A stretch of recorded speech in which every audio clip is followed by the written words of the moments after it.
From battlefield to recovery, what's the one lesson you live by now that you wish you knew then? Something that my chief told me. He said, Jacobs, I see your lips moving, but I don't see anything else moving.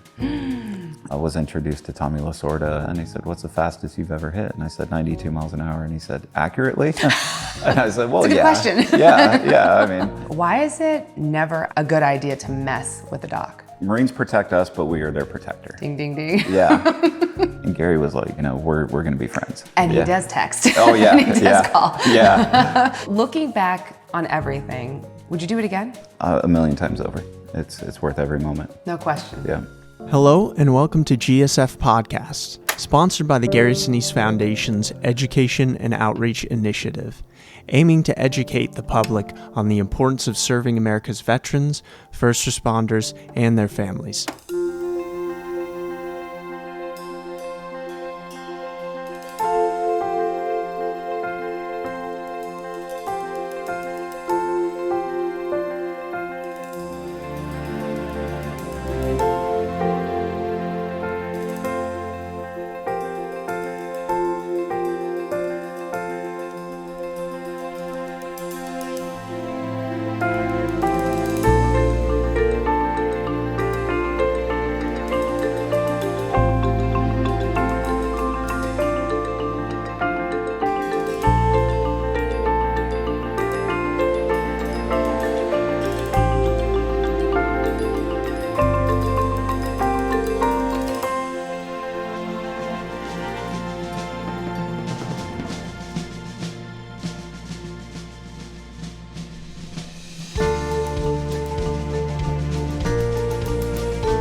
Welcome to the Gary Sinise Foundation podcast. I'm your host, Kristen Kampsnyder. Today we have the distinct pleasure of sitting down with U.S. Navy veteran and wounded hero Doc Jacobs. As a Navy corpsman, Doc was embedded with the Marines, serving on the front lines in Iraq. He was severely injured by an IED, which eventually led to him having both legs amputated. Incredibly, Doc was determined to return to his unit and become the Navy's first corpsman to redeploy to the front line after amputation, redefining what a comeback looks like. And if that wasn't enough, Doc is also the best-selling author to 2 books and has his master's degree in forensic science, specializing in investigations. Welcome to the podcast, Doc, and thank you for letting us take over your home. Oh, thank you. Wow. I mean, it's amazing. Thank you. Yeah. Thank you for having me. Thank you. I don't know about everybody listening, but when I hear forensic science, I immediately think of CSI New York, Gary, looking at clues and trying to solve some murder investigation. What does a forensic scientist do?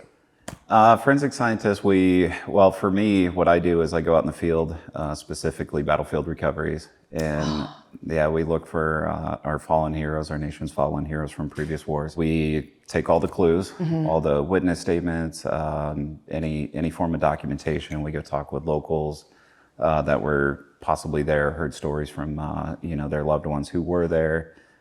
We go to local libraries, churches, look for any documentation, and then we do test digs, looking for any sort of anything that could identify, that we had U.S. troops there in that location. And then we kind of narrow it down to a specific location, and then we just, go from there.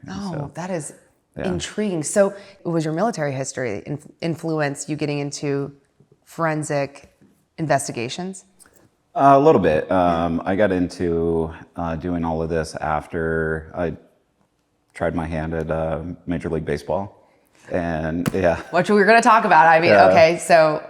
But I didn't get a call back from a team. I won't say the name because I still love them. But didn't get a call back. I'll and ask the you next later. day, I was on a flight to Tarawa from the Battle of Tarawa, which as a Marine, that was a huge battle in Marine Corps history. Yeah. And even Navy and Corpsman history as well. And so flew over there and just got into it. I started out as a medic and was inspired by all of the massive, wonderful brains behind it, forensic archaeologist, anthropologist, odontologist, geologist as well. And so I just wanted to work my way on up and become one of those smaller brains. But, Please, no. Yeah. but yeah, and then now kind of starting to gig with some friends and doing this on our own and doing it the right way. So That is so fascinating. Why is it important to you? it's important to me because I've lost friends in battle, and knowing that their loved ones have the location to go see their loved one, their fallen loved one, and have that closure is so important. And I worked a mission in Eastern Germany, and the wife was still alive, and pushing for anyone, Congress, Senate, whoever, to find her husband. Yeah. And we brought that closure to her. So That's incredible. yeah, so to me that's what it's about. And me being a spiritual person, having that eternal resting place. Right. So that way. It's like sacred. Yeah. And you're still continuing to serve. Yeah. Not surprised. Yeah. So yeah, even though my time of active service is done, Right. my service to country and community has not ended. So Beautiful. Take us back to the moment when you wanted to become a Navy corpsman. What inspired you to do that? a couple different things. So have family that was in the military. Great grandfathers that served in World War II, especially Darby's Ranger, who fought from North Africa all the way up to the end of the war. Combat wounded, uncle who was 82nd Airborne in Vietnam. Then my dad served from 77 to 2000. A long history. Yeah, literally a whole history. Wow. And so my uncle Tim, he was a corpsman of 8 years. Okay. And so I heard So it's not it's not out of the, out of the realm here. Yeah. So then I heard a lot of his stories on the fun stuff he got to do with the Marines and, all the crazy stuff too. And so, and then his wife, my Aunt Sheila, was a paramedic here in Southern California. And so aunts that were also EMTs. My dad was an EMT for a little bit. So, the medical side of me is there as well. It's in my DNA. So It wasn't intimidating. No, not at all. Huh. I mean, we would sit there and hear stories and, just over the dinner table table talk. So wow. yeah, so I after September 11th, I knew that I needed to go in and do my time. And so I wanted to be a corpsman, and I was very determined to be it. So. And you did. Yeah. What was it like the first time being called Doc? Well, the first time I was I was still on grad hold from Corps School to Field Med. Okay. And I was working in a surgery ward, and I had this Marine called me Doc, and I was like, I haven't earned the title yet, dude. And so I told him, I said, please don't, I'm just a corpsman right now. And so then after going over and meeting my guys in Iraq, because, all that stuff, and then you have to prove yourself. So when I proved myself, and then my Marines called me Doc. How do you prove yourself? You have to. Is it internal or is it more external too? It's both. It's both. Okay. Yeah. So you have to prove yourself to your Marines that you would do anything to save their lives in any situation, not just, okay, well, yeah, I'll take you to the hospital and work on you there. I will literally walk through the gates of hell for you. And so. I was talking with Kip before, and I was like, you know what? I don't think I've ever known your first name. Yeah. To me, you're just Doc, and I mean, we've known each other for over a decade. And as a Marine, that's what you are. Yeah. You are Doc. Since 2005, when I was deployed, I hardly ever go by my first name. Wow. And I'm actually in the process of legally changing it. Really? Okay, so why does it stick? I mean, it's you. Yeah. Well, and I'm changing my middle name just to not confuse all legal documents. But yeah, Mom, don't watch that. She's gonna get mad that I'm changing my middle name. Oh no! Is this the announcement? No, she knows. Okay, we'll tell you when it's going live. You can let her know ahead of time. Yeah, she's like, I gave you your name, and I'm like, you gave me my name, but I earned my name, and I love that. Yeah. So that's kind of how I put it to her. So so I'll keep Daniel just because. Yeah. But then Doc, so because that's how I am anyways, Daniel Doc Jacobs. So That might is as well. it. Yeah. Yeah. So For our listeners who are civilians, why is it never a good idea to mess with a doc? because we are Marines protect us, but we are their protector. Ding, ding, ding. Yeah. And, you know, they call us silent guardians, they call us angels, you know, but I literally to this day, I text my old battalion commander, who's a 3-star general now, and I'm like, sir, I would follow you through the gates of hell and back all over again, 1,000,000 times over, and all the way down to, you know, private. It doesn't matter. My Marines are my Marines. I will tell you, I know personally that I felt overly protective for our doc. Yeah. There is a quality to you, and you touched on that is universal, and that is that you are the one who's going into the danger for the injured. Yeah. But we're also equipped to, you know, take that knee over our down Marine and you know, as like a shield, but also carry a weapon to protect as well. So, you know, and I mean, there's been times where I've had to, like, you know, not just Marines, but the locals in Iraq to kneel over a wounded kid or Iraqi soldier. And, you know, it's kind of universal, you know. Isn't it kind of crazy though? Because you're taking the knee on someone who's injured. You've got like a bullseye on your back. Oh, yeah. Yeah. But, you know, when it comes down to it, I know that when I do that my Marines have my back too. Yeah. Yeah. Always. Yeah. Always. Oh, yeah. Tell us about the day you were injured. All right. So the day I got injured, you want long version? I want it all. Yeah, Yeah. we do. Yep. So we were on Camp Ramadi, and so we had already sent like all of our extra stuff home, and then we moved over to Blue Diamond earlier in the week to make room for 3-8 coming in, which they were going to relieve us, and so we were at the end of our tour, and so we were operating out of Blue Diamond at that point in Ramadi, and that morning I kind of had like a bad feeling. We've heard this, Yeah. is that there's sometimes this like instinctual, like, I don't know, this intuition. Yeah. And I mean, at that point, I had already had like around 225 combat patrols. And I mean, you always get like these weird feelings or whatever, you know, but that day I had like such a bad feeling. And it was weird because I called my Aunt Sheila and I said, you know, hey, you know, I'll be home soon, you know, whatever. But that's how I put it was, I'll be home soon. I'll see you in a few days. And I didn't know, like, at that time how, you know, how, like, True. foreshadowing that was. Right. But I wasn't supposed to be on patrol that day. But I went and kind of, like, raised a red flag on that because for those that don't know is that any Marine unit that's deploying or out of leaving the wire, they need 2 corpsmen.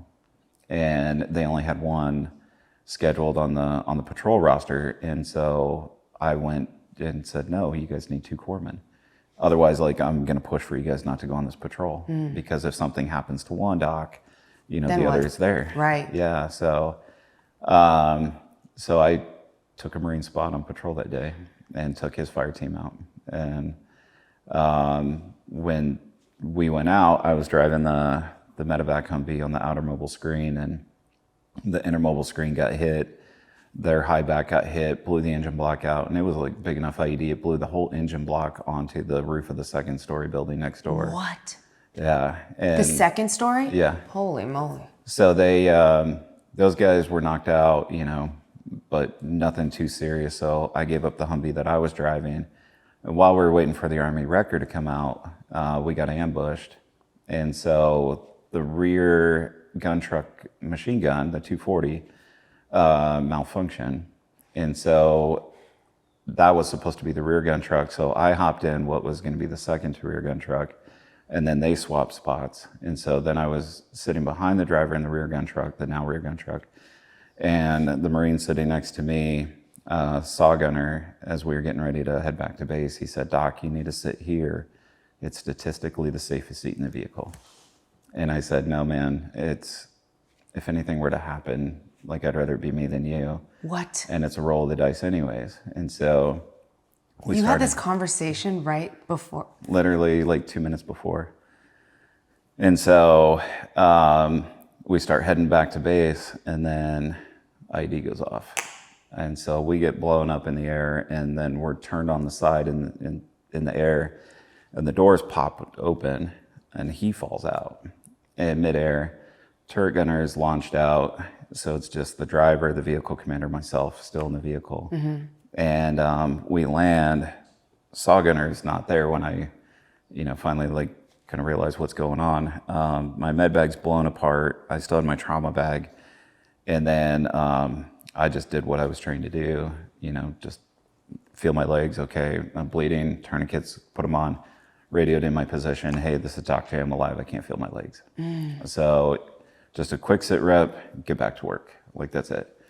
And then my Marines started yelling, Doc, get to so-and-so, so-and-so's down. And so, I'm like, all right, it was like time to go to work, How? And my legs were mangled at the time. Fingers split apart, like forearm shattered, broken back, broken neck, eardrum completely busted, like everything. And on our side, I climb out with all of these injuries. Yeah. Climb out, and I'm sitting on top of the Humvee and start getting shot at by a sniper.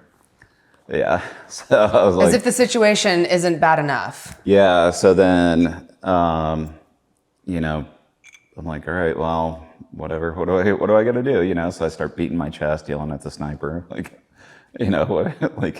like a psycho, But what I was doing at the time was just drawing the fire to me. Oh my goodness. So that way, that would give my Marines time to handle things, So, because they weren't that accurate. So I was like, whatever. Yeah.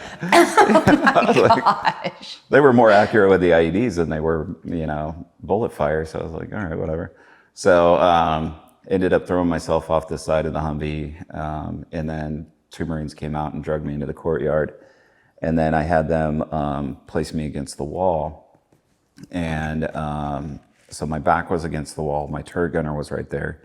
And he was pretty messed up. So I gave him morphine to calm his While pain you're down. injured, you're focusing on his pain and what's going on with him.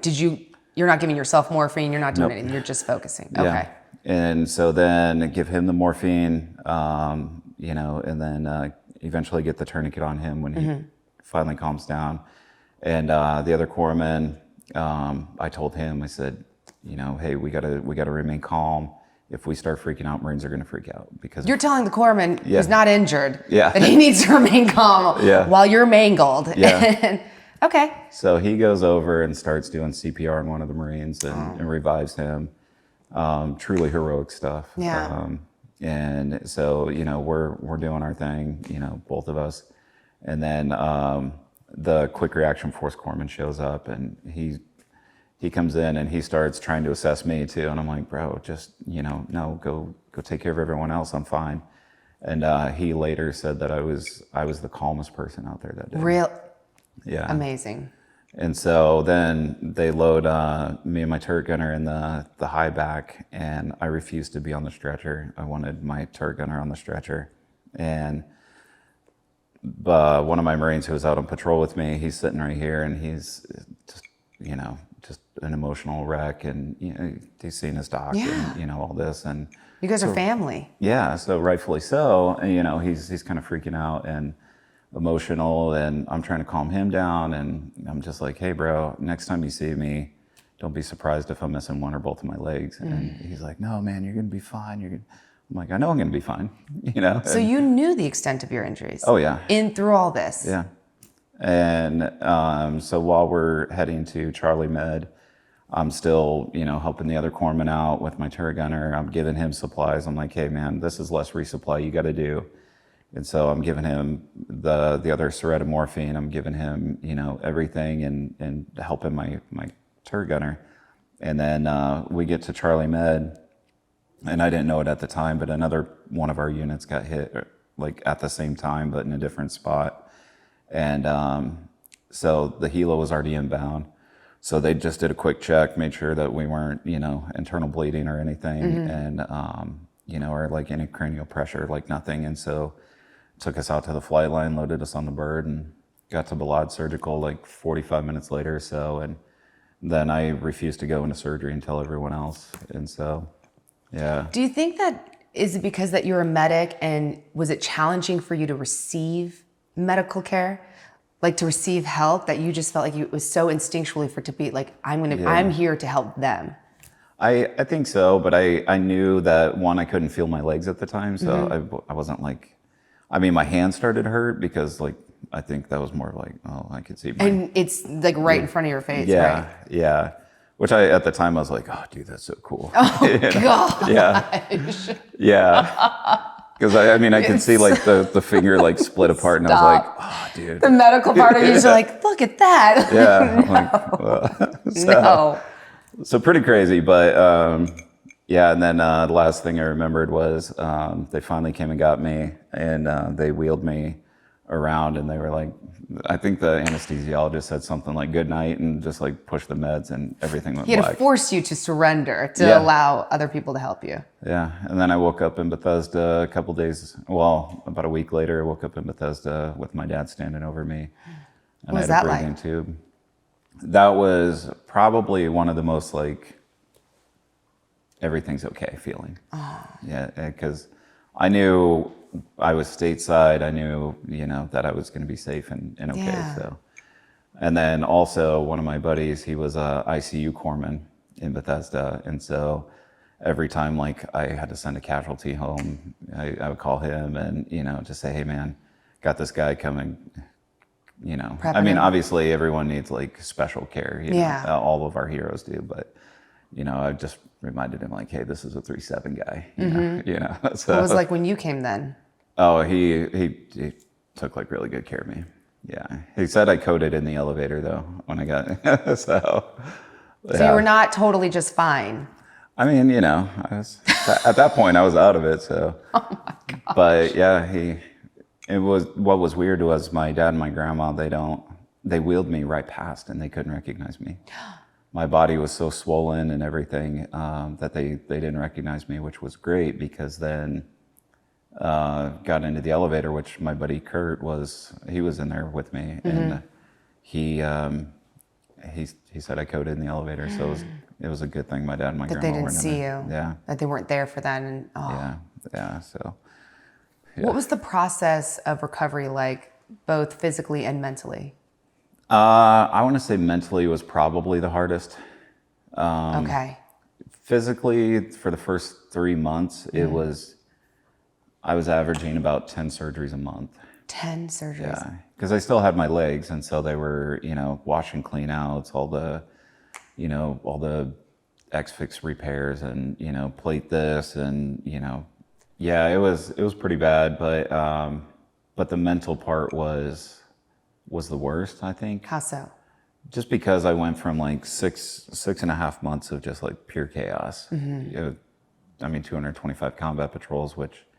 You do the math, you average it out, that's like 3 patrols a day. Oh, yeah. And so I had no like... You're sprinting. Yeah. Forever. No like mental downtime. And then I get into this hospital and then it's just like survival mode. And so any downtime that I had was just terrible. Because it was just like thinking, okay, well, what if this, what if that? And I had surgeons telling me, okay, well, we need to chop your legs off. And so I had to like constantly worry about like losing more of me, and it was just terrible, And then I get to the barracks in Balboa, so I go from inpatient to outpatient care, and then it was just kind of like there was no preparation for that. It was just like, what is the transition like? It was constantly being watched in the hospital in Bethesda to. You're on your own. Wow. And here's all these meds. Oh no. And it was like right before I had my left leg amputated, I just turned 21. So it was like, wow. So it was, I was still like a baby. And then also like, okay, well now I can drink, but I'm on all these meds too, so I was left unsupervised and there was no preparation, no transition for that. So it was, and I'm not saying that blaming the military for anything. I'm just saying that was like just what it was. There were so many casualties coming through. And so, I just was lucky I didn't fall into being a statistic. How did you push forward with the mental challenges? I actually had a great mentor.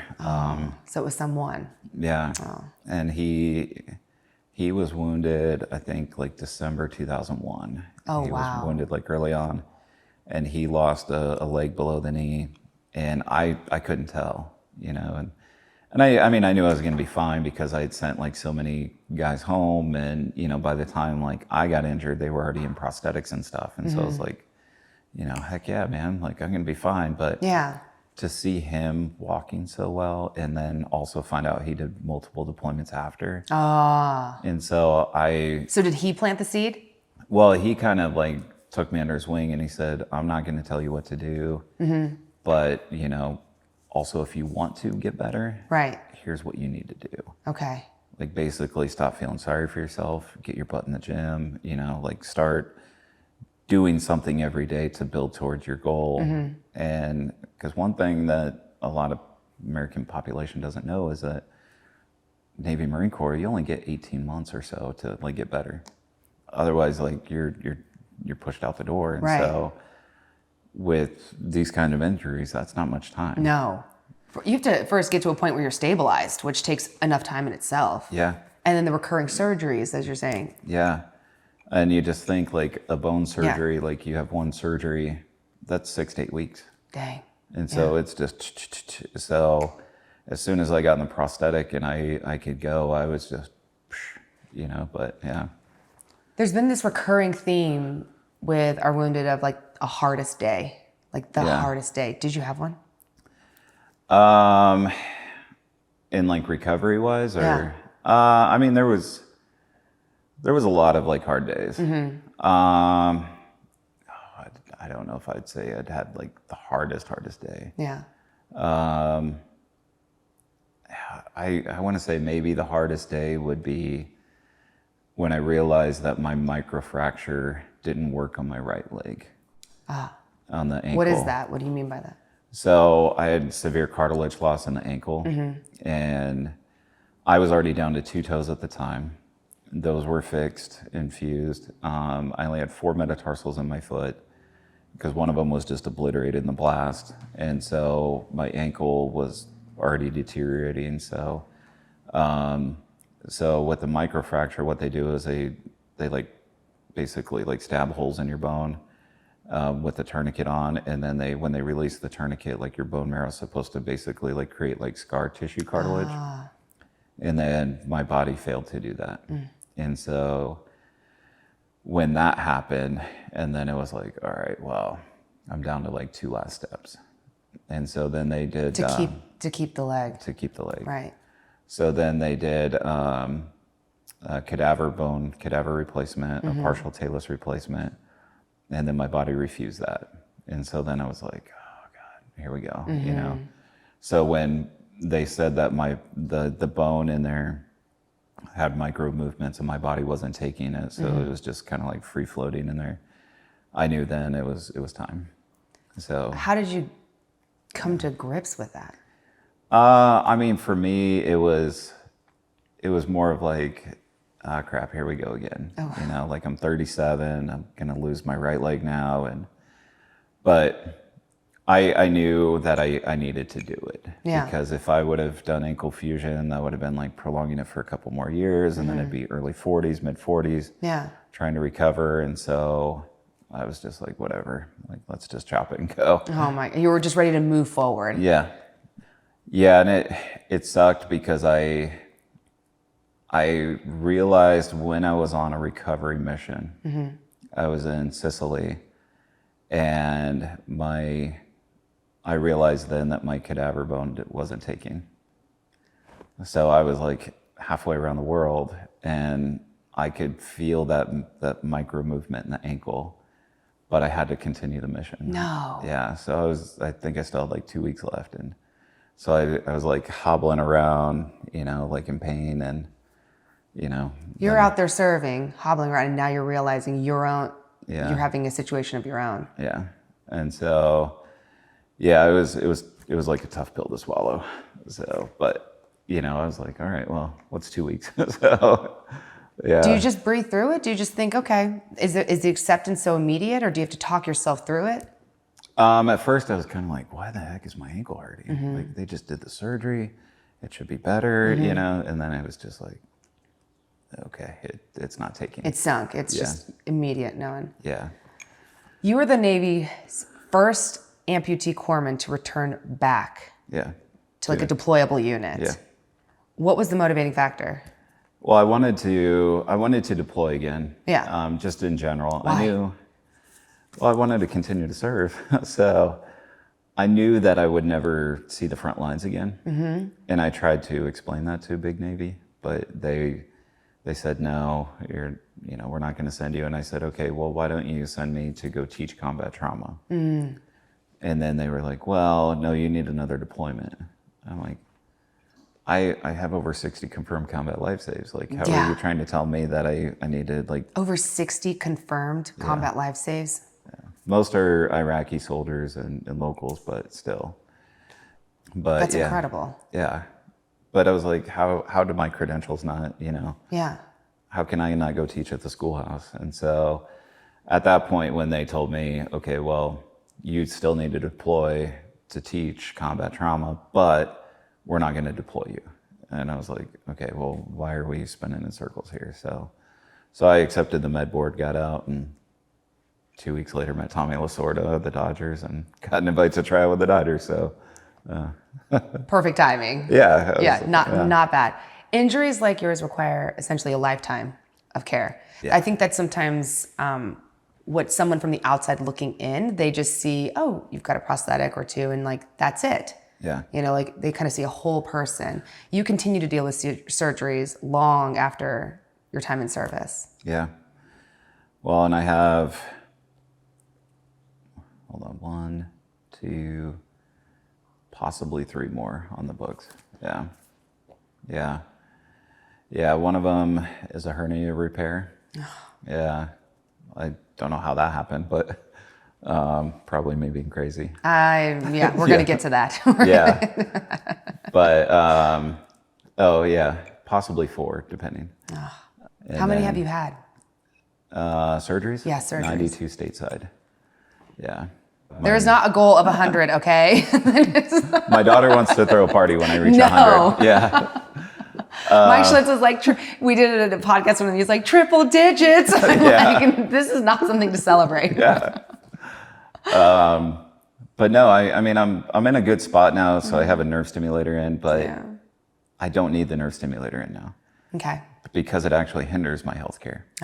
Even though it helped with the pain before, but I finally had enough procedures and everything, and like they really did put Humpty Dumpty back together again over here. But the nerve stimulator like interferes with my ability to get MRIs, so yeah, and I need those MRIs. Just hold on that one. Yeah. Well, how long were you in the Navy total? I did 8 years. Oh wow. Yeah. Okay, and then you touched on this, but like, what was your transition like? Was it good? Because technically you got the opportunity. So. Yeah. At first, like when you're on terminal leave, you start contemplating life. Because I was like, okay, well, I don't have a degree. I don't have, nothing that transitions into the civilian world. And so I was like, what am I doing? Where am I going? And so then I got invited to this event up in Orange County for Veterans Day of 2012. And then I was like, I guess I should go, whatever. And then was introduced to Tommy Lasorda, and he was like, oh, you used to play ball? And I said, yeah. And he said, what's the fastest you've ever hit? And I said, 92 miles an hour. And he said, accurately? And I said, well, it's a good question. Yeah. And he said, I want to see you at our spring training tryout. And so I was like, yes, sir. What was going on inside when he said that? Oh, I was so excited because my whole dream, like as a kid, was to play Major League Baseball.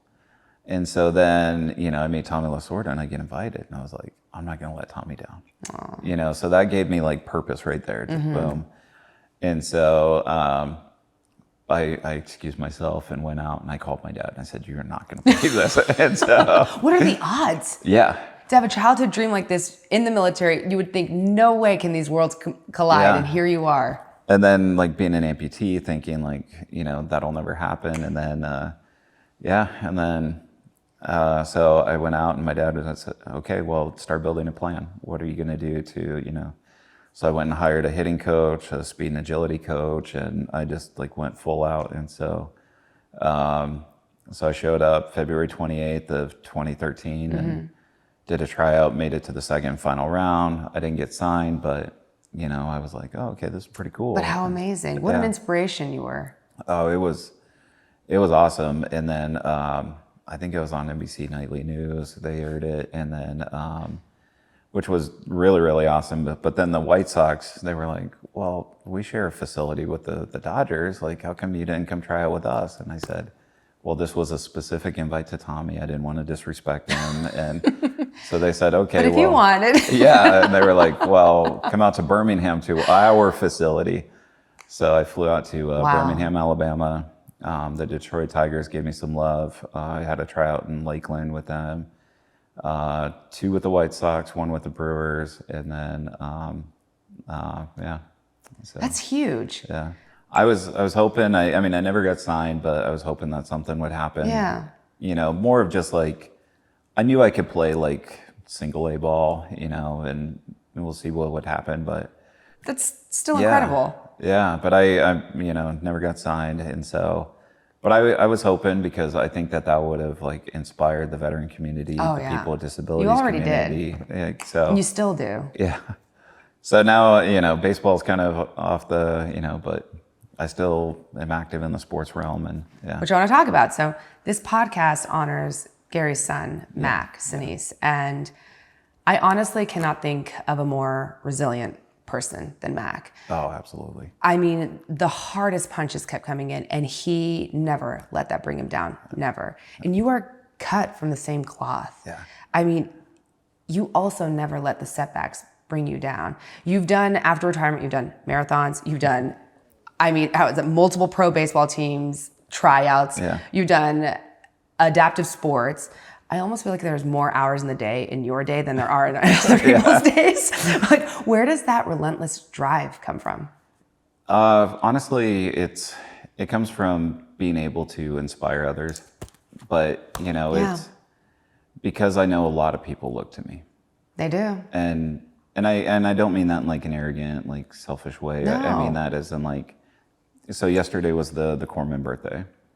I got a message from one of my guys. He was in HR, so like very like E1 when he worked with me. Now he's a senior enlisted leader of his, and he sent me a message yesterday saying thank you, and he's off, somewhere remotely in the world right now, and he was saying that even though like we only worked together for a little bit of time, that I inspired him to be a better leader, and and it's like. Those kind of messages keep me going, but overall the main thing is my kids and my Marines and my fallen Marines and their families, because my fallen buddies, I can't let their their legacy go away, so I want to continue to live in their honor. So yeah. When did you meet Gary? So I met Gary, I think I was still doing tryouts. And because I know Gary's a huge Chicago Cubs fan. His Cubbies. Yeah. And I'm a Cleveland fan. Oh. So in 2016, when they were going at it in the World Series, we talked a bit. Yeah. Did you talk, or was it taunt? Yeah, it was a little bit of trash talk. Maybe it's a little on both. Yeah, but yeah, it was fun. So I met Gary before that. I think it was like 2014, 2015. Oh wow. And yeah, it was pretty awesome because I forgot, it was an event up in LA, and someone was like, "Oh yeah, Gary Sinise wants to meet you," and I was like, "Gary does not want to meet me. Like, I'm a nobody, And so, because I was like one of the like military guests of honor, and Gary's always guest of honor, and and I think it was a Veterans Day thing, and Veterans Day event, and so I showed up, and I think I just had work done on one of my toes or something, and yeah, so He will remember this. Yeah. He's going to send us a picture. And he's going to tell me exactly where he was, what you were wearing, like your conversation, his memory, especially when it comes to our veterans in meeting. He knows. He has them all logged, and he knows. Oh, I have the pictures. And we, I got there and someone was like, oh, Doc Jacobs is here. So then they run and tell Gary. Oh. And Gary just like stops what he's doing, turns around and comes like straight towards me and gives me a hug like we're old friends. And I mean, we became like really good friends, but you know. It's just the beginning. Oh, yeah. And I was like, wow, Gary is like very personal. Yeah.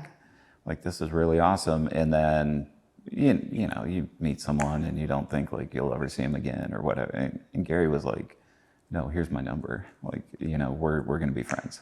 And he does text. Oh, yeah. And he does call. Yeah. Oh, he's not just giving it to play. He's like, no, you're going to hear from him. I love that. Yeah. Oh, yeah. Yeah, we've heard this multiple times. Yeah. And so I love Gary. He's such a great dude. Yeah. And very, very personal. And yeah. So. What was it like finding out that you were going to receive this, which is beautiful? Yeah. Smart technology, mortgage-free, built with your injuries in mind, like this home. Oh, it was incredible. When I got the phone call, I was actually in Grand Rapids. I was going to see Metallica.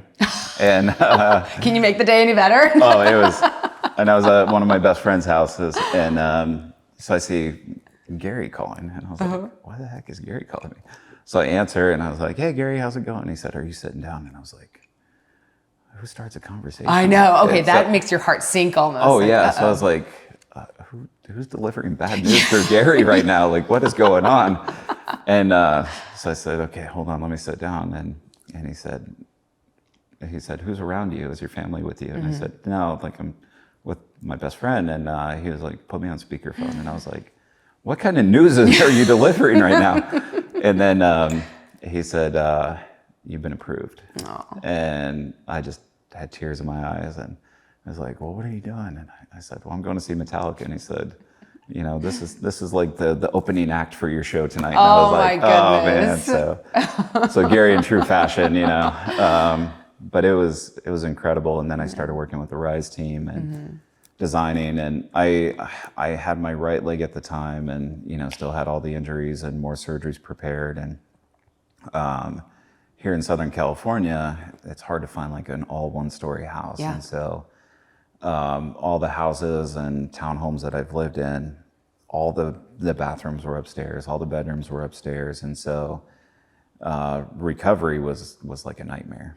And I was like, well, I don't want to like be crutching on my prosthetic, Right. going up carpeted stairs on crutches with like rubber tips and, you know, like fall down, like you're literally risking life, you know, Yeah. to like have a surgery. And so, and I mean, I tried to make do, you know, with certain things. I had a couch with a pull-out bed in it downstairs, but then it was like, I'm risking so much just to go take a shower. Exactly. You know, and I have to do this for 8 weeks, you know, and so, when started designing the house and everything, and then moved in, I moved in late August 2021. 2 days before Thanksgiving, I had my first surgery. And so, I mean, it just opened the doors for me to have that ability to. How did that feel knowing you had this to come home to? Like you were going to be able to recover and recoup in here? It was amazing. Because I can literally go from my bedroom to my truck, all ADA. And it's just incredible. So, Yeah.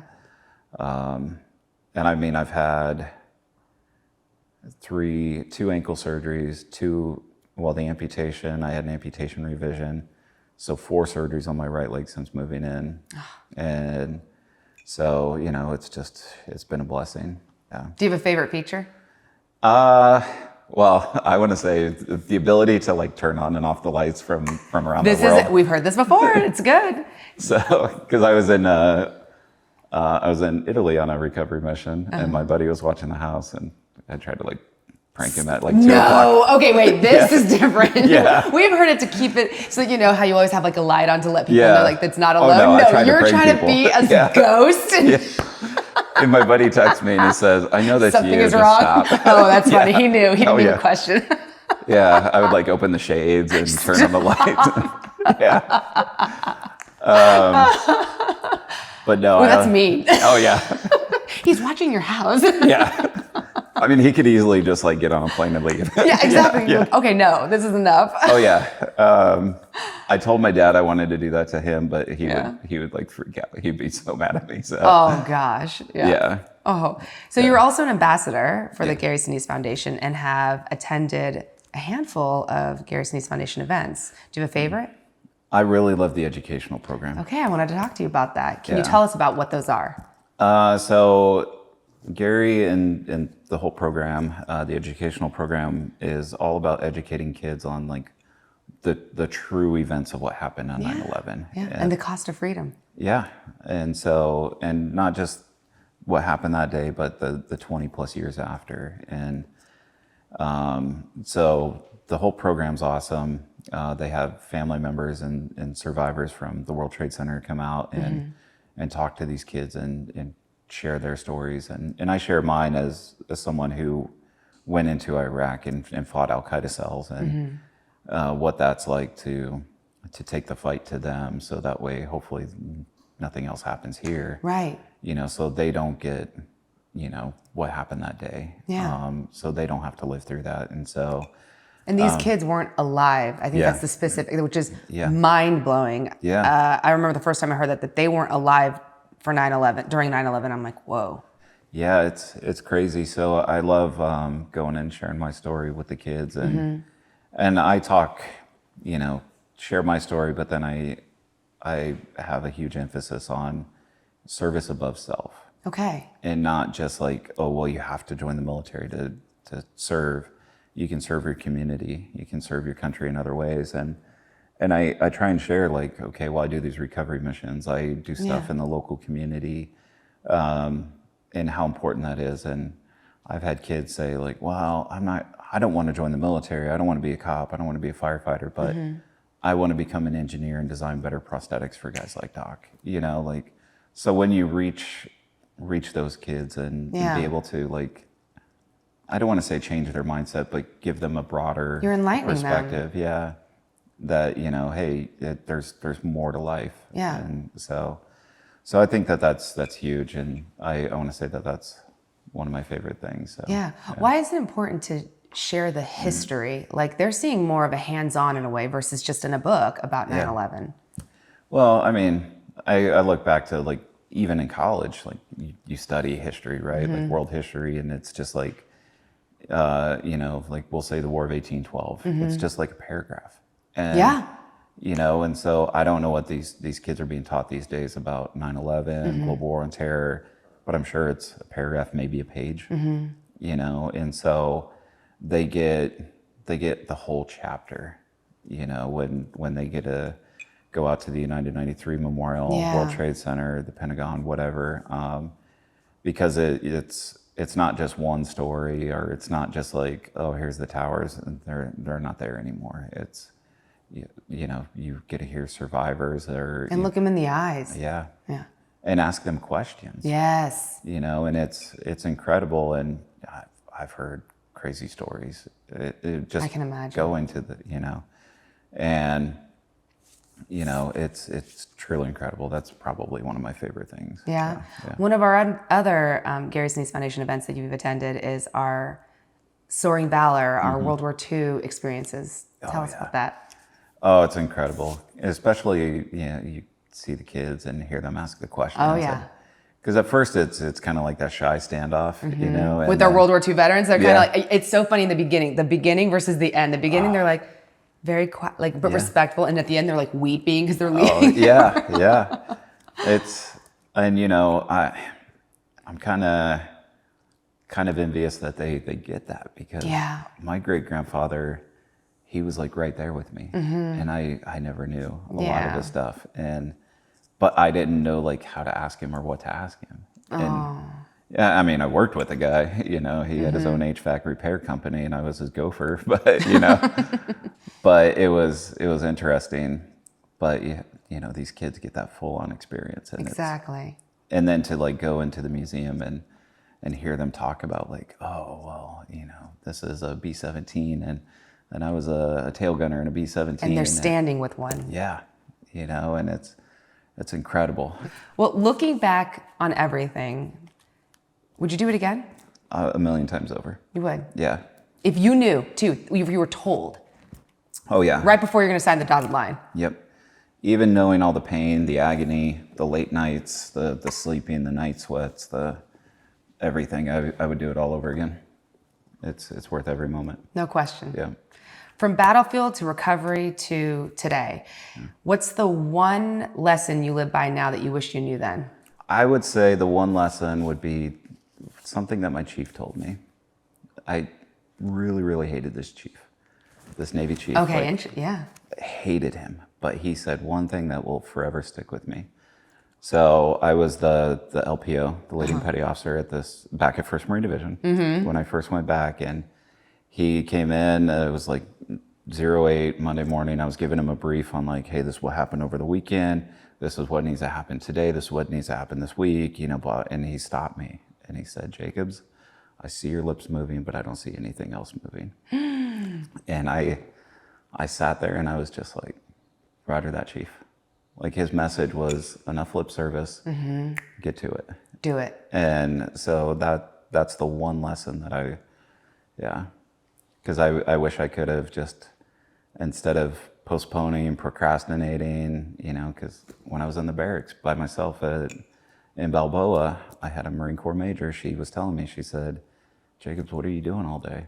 And I said, well, I just play video games, hang out with the guys. And she said, you need to be taking college. You need to be working on your prereqs and stuff. And I wish I would have had that advice from my chief then, because I would have knocked all that out and I would have had a degree, even in an associate's when I got out. But yeah. Well, you definitely made up for lost time. Yeah. I think that there's no question about that at all. I mean, you've got the drive like no one I've ever met before. So there's no doubt you took that advice and you've been doing it. Yeah. And I try and implement that today, again, starting with friends, starting our company, doing bobsledding, writing books, like just all kinds of like, just go. Yeah. What's next? Well, I made alternate for Team USA for Paralympic bobsledding. So we're going to be cheering you on. Yes. I love it. Missed it by 0.03 of a second, a guaranteed spot. So, coming back strong. Yeah. So training, studying, working out. And then November is World Cup trials. So going to be pushing for that. I want to get my Coven 2 under contract by the end of the year. So, your book, yes. Yeah. And I'm co-authoring that with my daughter. So. Beautiful. Yeah. Speaking of, Mac doing his wonderful music inspired me to get my daughter into writing because she wants to be a Broadway actress, but you can't get like my son. I can go to the Little League field and like record his games, right? You can't do that with acting. Yeah. Because of copyright laws and that. So I said, why don't we start getting you into writing? And so she's my co-author on my books. I love that. That is great. It's a great skill to have too. You got to have that strong foundation. Oh yeah. And because the work that Gary and Mac have done together, and it inspired me to get my daughter involved with writing and help her career and build that resume for her. So. Oh, I know Mac's smiling down on that one. Yeah. So beautiful.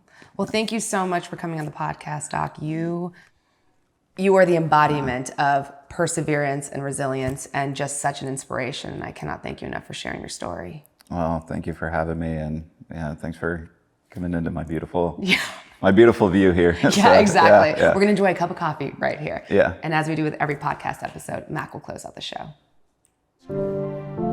You've been listening to GSF Podcast, the official podcast of the Gary Sinise Foundation. If you'd like to find out more about what the foundation is up to, or if you'd like to make a donation, please visit GarySiniseFoundation.org. Make sure to tune in next time for more interviews, and thanks for joining us.